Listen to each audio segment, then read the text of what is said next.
Oh no, we're going black. What the hell? The engine just quit. You okay? So scary. It's always scary. A boat sinking, a crew fighting for their lives, the freezing waters of the Bering Sea show no mercy. The danger is constant, and when things go wrong, chaos takes over. Boats take on water, steering fails, and lives hang by a thread. But I can't freak out, and I can't panic and do something dumb and get somebody hurt right now. These aren't just accidents, they're nightmares in motion. Can't see nobody on deck. I hear a lot of yelling. Tune in to see how the crew survives when the worst has only just begun. Danger at every wave. Imagine being out on the freezing, rolling waves of the Bering Sea, where danger isn't just lurking, it's actively hunting. That's the everyday reality for the folks on Deadliest Catch. Sure, it's all rugged adventure and adrenaline, but let's be real, sometimes it's more of a nightmare than a day at the office. Because when things go wrong out there, they go wrong in a big, bad way. Let's dive into the most hair-raising accidents that make you wonder why anyone would ever sign up for this madness. And then the sea unleashed a darkness they never imagined they'd face. First off, let's talk about that time a boat almost went down because of a leak. It's the Bering Sea. The waves are wild, and suddenly the crew's scrambling because, surprise, surprise, they're taking on water. One second they're trying to haul in crab pots, and the next they're sprinting to the engine room to see if the ocean has decided to come aboard for a visit. Cue the chaos, people yelling, someone muttering, "Get it to port," like it's the magic spell that'll save them, and all the while the boat's rocking like it's in a washing machine set to extra agitate. Forget the crabs, now it's all about not becoming fish food. Then there's the part where the crew realizes the steering is all kinds of messed up. Imagine being on a multi-ton fishing vessel and suddenly having zero control over where it goes. It's not like losing control of your skateboard, folks. This is a massive boat in one of the most unforgiving waters on Earth. There's panic, some frantic steering wheel yanking, and of course a healthy dose of, "Oh my God, what do I do?" Because naturally, when things get dicey, the first instinct is to hope for a miracle. Spoiler alert, in the middle of the Bering Sea, miracles are in short supply. Let's not forget the good old-fashioned collision. Picture this. A boat bounces against a dock or another vessel, and suddenly it's like someone took a giant sledgehammer to the side. Everyone's looking over the rail, trying to assess the damage, with one guy swearing he can see a giant tear while another guy insists everything's fine. Spoiler alert, it's definitely not fine. They're tearing up bumpers, cracking beams, and all you can think is, how much is that going to cost? And oh yeah, is it going to end the season? Because nobody came out here to do a whole bunch of nothing except patch up boat parts. There's something almost comical about the crew's reactions. You've got tough guys ready to go toe-to-toe with Mother Nature, but when the boat starts groaning under the pressure, it's a chorus of "You gotta be kidding me," and what now? One minute they're trying to look cool, the next they're on the phone practically in tears calling someone back at the dock, asking for help like a kid who broke his bike. They might as well be saying, "Mom, can you come pick me up?" Because the ocean's out here playing for keeps, and they are not in the mood to lose. Then there are the times when equipment just outright fails.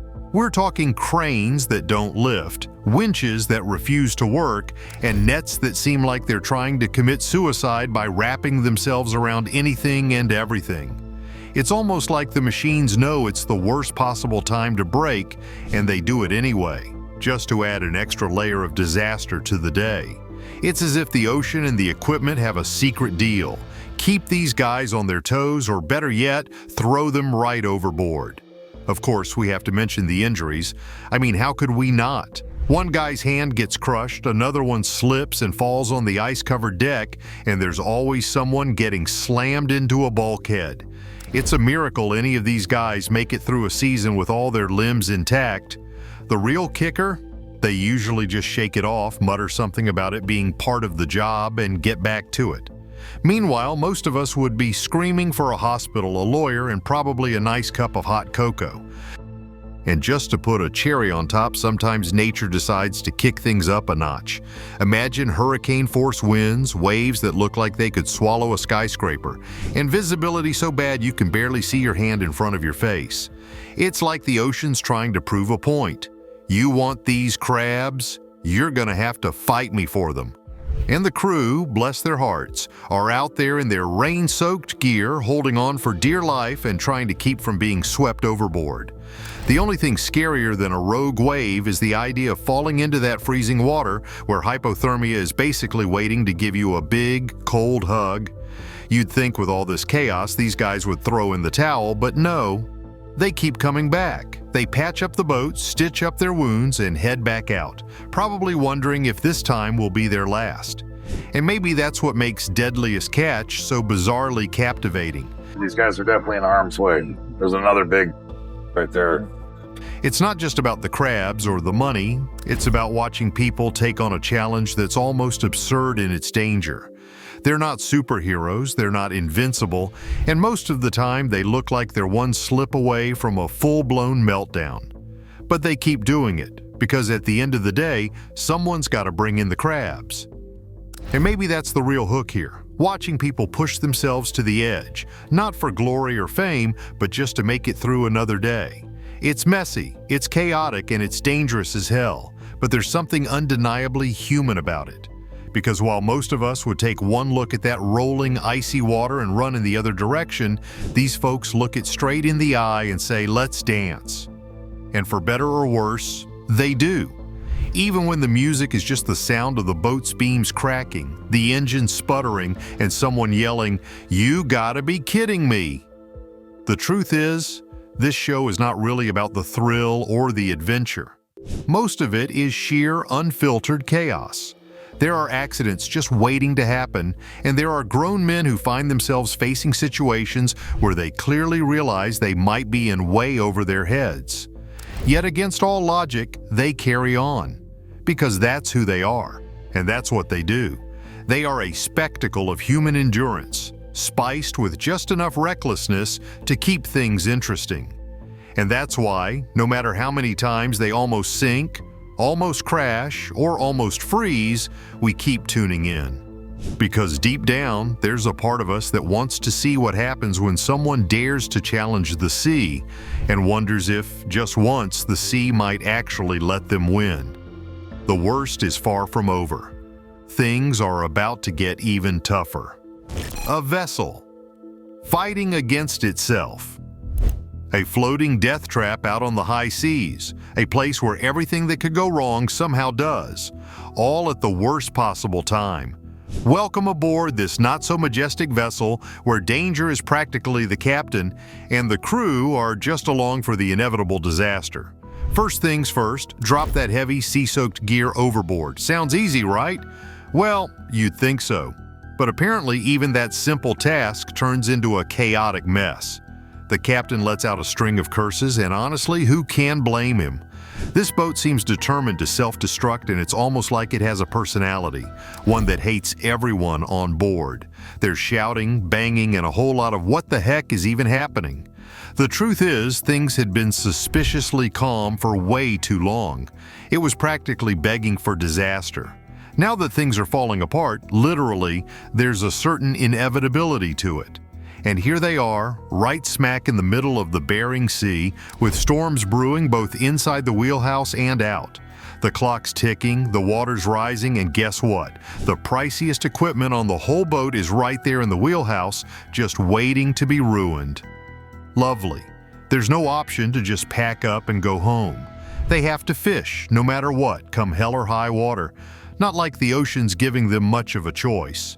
It's almost funny how every single sailor out here keeps crossing their fingers, hoping for some good luck. But let's be honest, superstition only goes so far when your boat's falling apart and your crew is losing it. Meanwhile, it's chaos below deck. Someone's chain smoking in the tiny room that's already low on breathable air, because clearly that's a great idea when things are on fire. And what's the plan when everything starts heating up? Panic. Pure frantic panic. Everyone's rushing, pushing, trying to get out of each other's way, while the alarms blare, the captain frantically gesturing at screens like he's trying to swat a particularly annoying fly. There's talk of shutting off hydraulics, or maybe not. Who even knows anymore?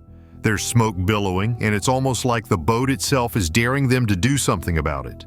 But they're out here, miles from nowhere, trying to cool things down before it all blows up in their faces. Literally. The hydraulic system? Smoking like it's on a mission to burn itself down to nothing. It's a nasty piece of work, a worn-out drum with a brake that decides to slip whenever it feels like it. It's toxic, it's dangerous, and of course it's entirely on brand for this cursed vessel. Roger's down there now, fumbling with hoses, trying to douse the overheating clutch with water, while everyone else just hopes it doesn't all go up in flames. Could have been a major fire, wouldn't be the first time, and probably not the last either. It's a miracle they haven't sunk already with this comedy of errors. There's still gear to haul about 16 miles away. But surprise, surprise, they're running on one engine because the other one decided to give up the ghost. They're making desperate calls to anyone who might have a spare clutch lying around out here. Because why not? Maybe they'll get lucky for once. Honestly, it's hard to say what's more impressive, the fact that they're still afloat, or the fact that no one's abandoned ship just yet. Out on the Bering Sea, survival's not exactly guaranteed, and this boat seems to be pushing its luck every chance it gets. The crew is tired, cranky, and more than a little over it, but they keep going because what else can they do? It's either that or watch as their ship slowly turns into a very expensive artificial reef. And then there's the cherry on top, the heaviest lift they've ever tried. Because clearly, when things are already spiraling, the logical next step is to test the limits of whatever's left of this boat's integrity. It's a disaster waiting to happen, but what's one more catastrophe at this point? They're already knee-deep in chaos, and the sea doesn't care if they're ready or not. Out here, it's either adapt or sink, and sometimes it feels like both are happening simultaneously. This boat is less a majestic nautical vessel and more a floating test of how much stress a person can handle before cracking. Everything that can go wrong does. It's Murphy's Law on steroids. Every wave, every piece of gear, every malfunction feels like the ocean itself laughing at them. The wheelhouse is full of expensive equipment that's always one mishap away from turning into useless junk. The crew keeps patching, fixing, and hoping for the best, but really it's all a gamble. They're trying to keep it together, trying to make it to the next haul, the next paycheck. But out here on the Bering Sea, nothing's ever that simple. It's always a battle against the sea, the boat, and sometimes even themselves. With each mile they cover, each obstacle they face, they're reminded that this so-called nautical adventure is really just a slow-motion disaster they can't seem to quit. Maybe it's the adrenaline, or maybe it's just stubbornness, but they keep pushing forward. Because in the end, they have no choice. The ocean isn't going to wait for them to get their act together, and neither is the job. They keep going, smoke, fire, busted engines and all. One thing's for sure, though. This boat is a death trap, and the Bering Sea is a ruthless place to find that out. As the day drags on, exhaustion starts to settle in. Each crew member is moving like a zombie, faces lined with weariness, muscles aching. They work in shifts, grabbing sleep in whatever small window they can, but it's never enough. There's no time to truly rest, not when the sea is determined to break them. And if the grinding labor and the constant threat of disaster aren't enough, the relentless cold seeps into their bones, a constant reminder of how unforgiving the Bering Sea can be. The waves crash over the deck, drenching everyone. The freezing water hits like a punch, stealing the breath right out of their lungs. But there's no stopping. The fish aren't going to catch themselves, and the quotas aren't going to meet themselves either. Every now and then, someone manages a laugh. Not out of humor, but out of the absurdity of it all. It's either laugh or cry, and there's no place for tears out here. Tears won't keep the boat afloat, and they certainly won't get the haul in. Out here, even the smallest successes feel monumental. When they finally manage to pull the heavy gear out of the water, there's a collective sigh of relief. It feels like they've cheated death once again, even if only for a moment. The winch groans under the strain, the cable creaks ominously, but it holds. It's a small victory, but they'll take it. They have to because victories are few and far between on this battered vessel. Every part of the boat feels like it's conspiring against them. The engine rattles like it's on its last breath, the hydraulics are barely holding together, and the wheelhouse is a maze of buttons and switches that might as well be ticking time bombs. But the crew keeps working, hands blistered and backs aching because this is their life. It's brutal, it's dangerous, and it's unforgiving, but it's theirs. As night falls, the temperature drops even further. The darkness out here is absolute, the kind of blackness that swallows everything. The only light comes from the boat itself, a lonely glow in the vast, empty sea. The crew moves like shadows working by the dim light, their breath visible in the frigid air. They're worn out, but there's no time to stop. There's always more work, always another crisis to avert, another fire to put out, sometimes literally. As a new day starts, more problems quickly pile up for the crew. A leak, a slip, and a hopeful patch. 8 in the morning and already things were falling apart. The crew wasn't ready and the equipment sure wasn't helping. Right from the start, there was a mess brewing. Something wasn't sitting right in the coiler, definitely not in the boiler, and it looked like a disaster waiting to happen. A tight line, some tension, a bit of hope, and maybe, just maybe, they wouldn't end up neck-deep in a catastrophe. But that hope was short-lived. The block wasn't cooperating, the coiler wasn't pulling like it was supposed to, and all anyone could do was hold their breath and try to keep it from unraveling. If there was any slack in that line, well, things were going to slip. And guess what? They slipped. The line got stuck, wouldn't budge past the knot. Someone in the crew shouted something about letting it go, and just like that, the tension snapped. The whole thing fell apart in seconds. It was like watching a slow-motion train wreck, except it wasn't even entertaining, just frustrating. Someone yelled to do it fast as if that'd magically fix anything. No luck. Game over. All they could do was throw up their hands, mutter some apologies, and move on to the next problem. And there was always a next problem on this boat. The Wizard, they called it, but there was nothing magical about it. Hydraulics were failing, oil was leaking somewhere, and no one could figure out where. The deck was a mess, hoses running all over, and the clock ticking while oil poured out. Bleeding hydraulics? Not exactly ideal. But when did anything ever go right here? They checked the hoses one by one. Nothing. This one looks good. Nope, not that one either. Someone decided to check the bow. Nothing up there. The frustration was building, but the leak had to be somewhere, right? They needed to find it before the boat turned into one giant oil slick. And then a shout. Someone had found it. Or maybe it found them. The hose let loose and blasted one of the crew right in the face. Oil is everywhere. In the eyes, on the face, all over. They scrambled to help him, leaning back, flushing his eyes, trying to make sure he wasn't going to go blind. Hydraulic oil to the eyes? Not exactly the best way to start your day. It was chaotic and messy, and there were paper towels flying as they tried to clean up. "How many fingers?" someone asked, shoving their hand in his face. 3 fingers. Good enough. At least he could still see something.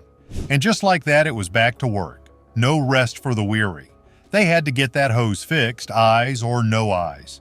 Someone barked to get back on it. And just like that, the whole sorry show moved on. Of course, the replacement hose was just a bit too short. Because why wouldn't it be? Nothing fit right on this boat, nothing ever worked the way it was supposed to, but they were going to make it work, whether it wanted to or not. They slapped it in place, hoped for the best, and moved on. It was like patching a sinking ship with a duct tape. Maybe it held, maybe it didn't. But it wasn't over. Far from it. The real chaos came when Cleo decided to mess with the hydraulics, trying to dump a pot while everything was still in pieces. Timing, Cleo. Really. Now wasn't the time to be learning things the hard way, not with everything else falling apart. The captain or whoever was trying to keep some semblance of order just shook his head. They couldn't afford rookie mistakes, not right now, not when everything was already on the edge of collapsing. "Let's try this again," someone sighed, sounding like they'd already given up. But there they went, giving it another go. One more attempt to get the equipment working, to get the crew working, to get something, anything, going right. They'd already lost so much time, and the longer they stood around, the worse it got. Taylor, one of the crew members, gave it a shot.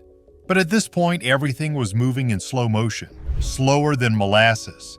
The king tide wasn't just about the sea, it was about the tides of bad luck that seemed to keep rolling in, one wave after another. And this boat, this crew, they were just trying to keep their heads above water. The hours dragged on, and every moment felt like another obstacle. There was no chance to breathe, no time to catch a break. If it wasn't the hydraulics, it was something else. The gears grinding, the cables fraying, the whole operation teetering on the brink. They kept pushing, kept trying to force the equipment to work even when it clearly had other ideas. The deck itself seemed to be working against them. Slippery, oil-slicked, and treacherous, every step felt like a gamble. One wrong move and someone could end up overboard or worse. The crew moved with a mix of caution and urgency, a strange dance of desperation that kept them from outright failure, just barely. The captain, eyes weary and voice strained, kept barking orders trying to keep the chaos at bay. He knew that one more mistake, one more slip-up, could spell disaster for the entire operation. There was no room for error, not with the king tide looming, and definitely not with the state the boat was in. But somehow, against all odds, they managed to make some progress. The leak was patched, not perfectly, but enough to hold for now. The hydraulics were back in action, even if they groaned and shuddered with every movement. The crew, exhausted and covered in grime, kept at it, driven by sheer stubbornness, if nothing else. By the time the sun started to dip below the horizon, the boat was still afloat, and the crew was still standing. It wasn't pretty, and it definitely wasn't smooth, but they had made it through another day. The king tide had tested them, thrown everything it had at them, and yet they were still there, battered but unbroken. For now, that was enough. Did the crew's perseverance make them heroes or just reckless? Let us know what you think. Leave a comment and subscribe for more stories like this one.